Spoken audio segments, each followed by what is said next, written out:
I know since you lived it, it's just part of your life and part of what you've gone through and what you've done. But in the last few days, have you taken a minute to think about? I don't want to say kind of not ridiculousness, but nobody wins 90% of their games over 26 years. Nobody wins 13 state championships. Have you kind of been able to put that in perspective, like?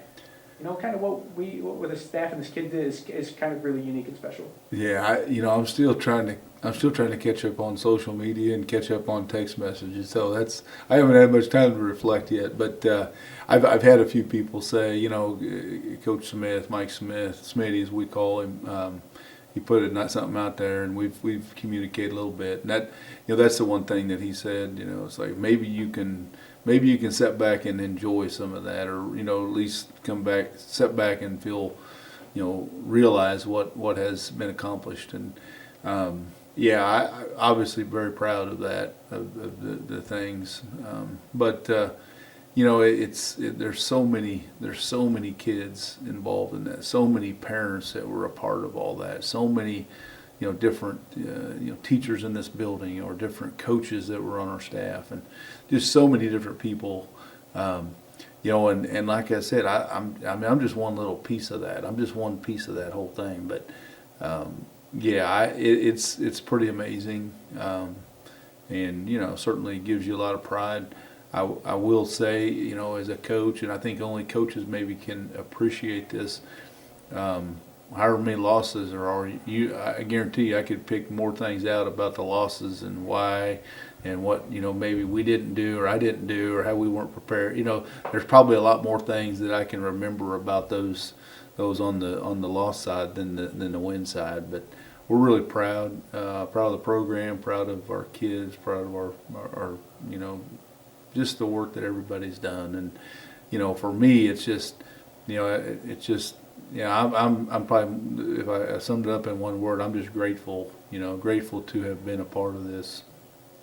We talk about I've been around a few years and covered sports. The relationship between like the Webb City community and like local businesses and parents, and it's pretty unique.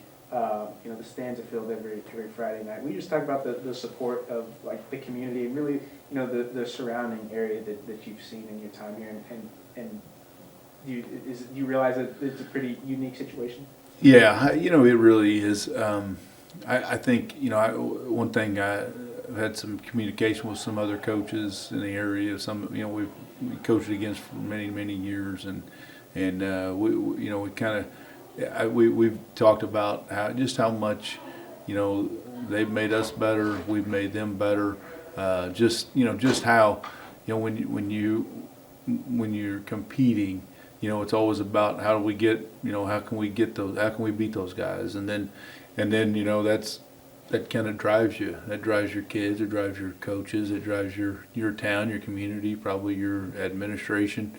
You can see there's been a lot of changes, over the landscape of high school football in Southwest Missouri over the last several years. And there's really good coaches, really good players in this area. But I think it's the old saying that iron sharpens iron. I mean, it either get better. I think what Coach said, Coach Guidey, said it was something you either get better or you get fired. And that's I don't know if that a lot of coaches are going to get fired here for not winning games, but that's the one thing that we've kind of talked about. And then in our community, much like a lot of the communities in this area, there's a lot of pride in with their athletic programs and their extracurricular programs, and you want it to be successful.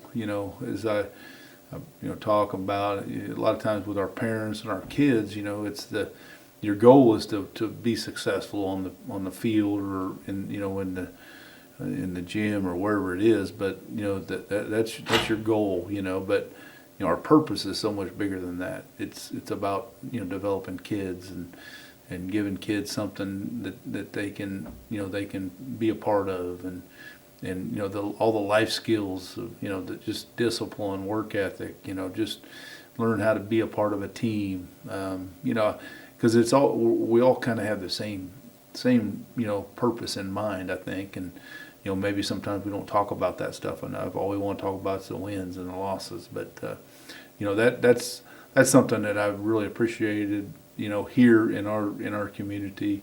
I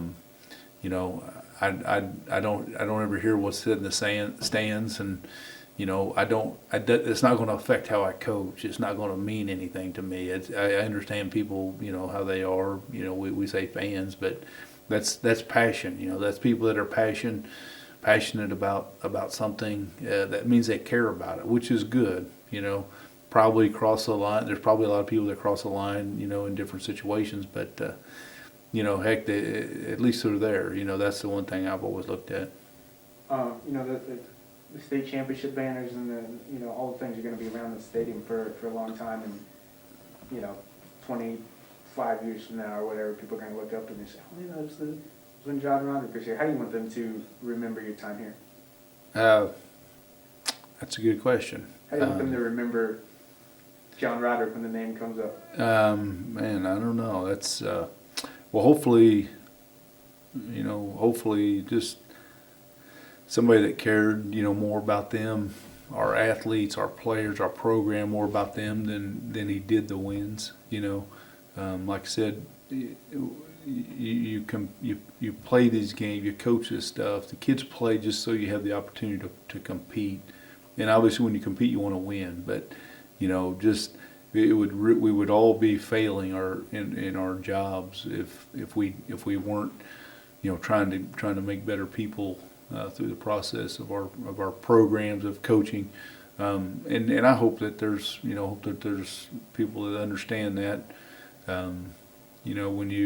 When you pour everything you have into something, you just hope that people appreciate that. Is there anything else you want to add that I didn't get to? I don't think so. God, that was a tough question there, Jacob.